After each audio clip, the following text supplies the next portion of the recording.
Quando você procura pela palavra primeiro na Bíblia, você encontra esse ensinamento, de que você deve ir primeiro para Deus com seus problemas. Nós não levamos nossos problemas primeiro para os amigos. Não levamos nossos problemas primeiro para o bar. Não tentamos mascarar nossos problemas primeiro com remédios. Não tentamos negar a existência deles. Nós levamos nossos problemas primeiro para Deus. Ele disse: busque primeiro o seu reino e a sua justiça, e todas as outras coisas vos serão acrescentadas. Você gostaria de um conselho para levar para o resto desse ano, que vai te poupar 1 mês de dores de cabeça? Leve primeiro para Deus, não primeiro para a família. Não leve primeiro para os amigos, leve primeiro para Deus. Você se achega a Deus para reclamar do problema. Reclama por que está passando por isso. Por que Deus permitiu que isso acontecesse logo com você, o seu filho querido? E Deus te responde: eu já ouvi você falar disso com seus amigos, com seus colegas de trabalho, com o porteiro do prédio, com o garçom do bar, mas ainda não veio falar comigo. Estou esperando. Então, quando algo acontecer, busque primeiro a Deus. Busque primeiro o seu reino, a sua justiça, e todas as outras coisas vos serão acrescentadas. Coloque Deus em primeiro lugar. Quando você faz isso, as coisas começam a se encaixar. Deus começa a agir, você espera em Deus com fé, e bênçãos começam a fluir. Que esse seja o dia em que você comece a colocar Deus em primeiro lugar, se você ainda não faz isso. Eu vi uma vez uma ilustração muito interessante, de um rapaz tentando organizar as várias áreas da sua vida, sendo ilustradas por uma estante de livros. Na estante ele colocava o livro do trabalho, ele colocava o livro do pessoal do futebol, ele colocava o livro dos hobbies, o livro dos estudos, ele colocava o livro da família. Tinha também o livro dos amigos de infância. Ele colocava o livro dos trabalhos voluntários. E por fim, ele colocava o livro de Deus. Mas ele não conseguia organizar esse monte de livros. Não sabia como colocá-los em prioridade. Quais devem ficar na prateleira de cima? Qual ficar do lado de qual? Não estava funcionando. Então, de repente, ele fez algo que mudou tudo.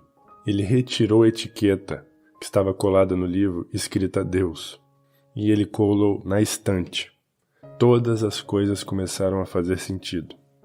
Deus não é mais uma área na sua vida. Você não tem uma vida religiosa e uma vida secular. Deus não é mais um assunto da sua vida. Deus, ele é a estante sobre a qual se sustenta toda a sua vida. Tudo que você fizer deve ser por Ele e para Ele. Seu trabalho, trabalhe para Ele.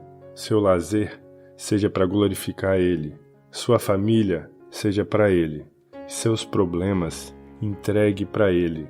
Primeiro para Ele. Busque intencionalmente a direção de Deus. Em outras palavras, as estratégias de Deus são melhores do que as nossas. Como diz o profeta Isaías: pois os meus pensamentos não são os pensamentos de vocês, nem os seus caminhos são os meus caminhos, declara o Senhor.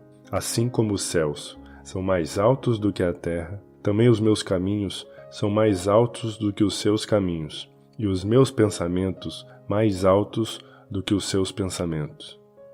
Então eu não vou perder tempo me estressando com meus problemas, tentando resolver com minhas próprias forças.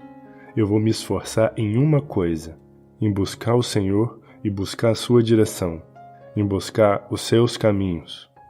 Aí a pergunta é: e como eu faço isso? Eu faço isso com oração. Eu vou falar com Deus, eu vou confiar com esperança no Senhor, no seu agir, na sua direção. Frequentemente eu me achego a Deus com uma lista de desejos, com um monte de pedidos, um monte de planos que eu quero que Deus faça exatamente como eu pedi.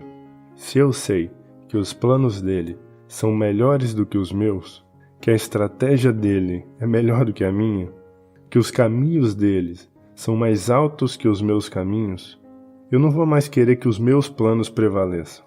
Eu vou querer que os planos dele prevaleçam. Eu preciso de Deus diariamente.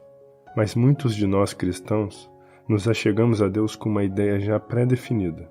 Não buscamos a sua direção, não buscamos a sua vontade, não buscamos a sua sabedoria. Só chegamos até Ele com o planejamento pronto, pedindo o carimbo de bênção dele. Fala para Deus, é só carimbar aqui, Deus, onde está escrito Deus, por favor. É só me dar a bênção que está tudo certo. Eu já sei exatamente o que eu preciso fazer. Escuta bem, Deus, Ele não quer te dar aquilo que você precisa. Deus, Ele quer ser o que você precisa. Não planeje primeiro e depois, no meio do que você está fazendo, ore para Deus pedindo para que Ele faça dar certo. Faça o que ensina o livro de Provérbios. Lá em Provérbios 3 diz o seguinte: confie no Senhor de todo o seu coração e não se apoie no seu próprio entendimento. Reconheça o Senhor em todos os seus caminhos e Ele endireitará as suas veredas. Há momentos em nossa vida em que nossas atitudes elas precisam ser em obediência ao que o Senhor nos diz para fazer. Porque a nossa vontade às vezes é de fazer outra coisa. Ou porque o que Deus pede para a gente fazer não é agradável. Ou o que Deus exige que façamos não está alinhado com o que havíamos planejado inicialmente. Só que se as nossas atitudes são inconsistentes com o que dizemos que cremos, então o que a gente precisa fazer? Precisamos adquirir os hábitos certos. E hábitos são poderosos. Eles criam o nosso futuro.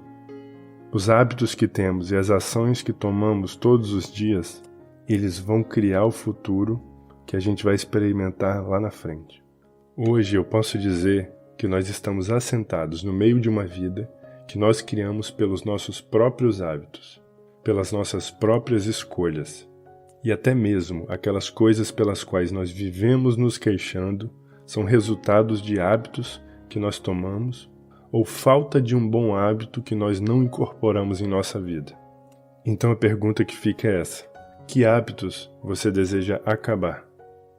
Que você não aguenta mais, que você já sabe que está te fazendo mal e que você, quando se imaginar no futuro, gostaria de se ver livre desse hábito, levando uma vida completamente diferente. E que hábito você está postergando, está procrastinando para começar a incorporá-lo na sua vida?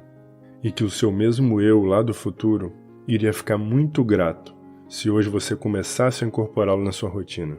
Hábitos de saúde, de cuidar mais da saúde, de se exercitar, de se alimentar melhor, de fazer um check-up no médico para saber como anda a saúde, para poder monitorá-la melhor.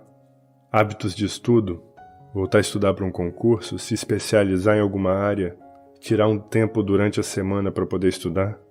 Hábito de dormir mais cedo, para acordar mais cedo e ter um dia mais produtivo. É frequente a gente desejar começar a acordar mais cedo, para ter mais tempo de fazer alguma porção de coisas. Mas a gente sequer consegue se programar para começar a dormir mais cedo. Hábitos de oração, de fazer um devocional matinal, um momento para falar com Deus e meditar na sua palavra antes de começar o dia. De fazer a igreja uma prioridade na sua vida, na vida dos seus filhos. Aí você diz, eu sei que eles têm os esportes deles, ele tem as atividades da escola, tem a praia, tem uma série de outras coisas.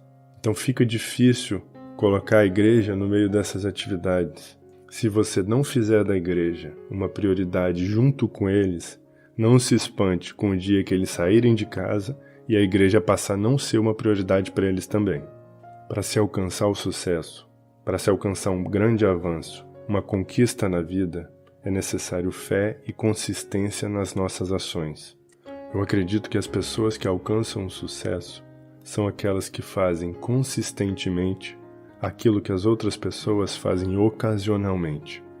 Da mesma forma que aquela pessoa que alcança grandes resultados não consegue isso do dia para a noite, aquela pessoa que se encontra longe de onde ela deveria estar, ou de onde ela gostaria de estar, aquela pessoa que está com uma fé fria, sem resultados, sem frutos, aquela pessoa não faz isso por uma escolha de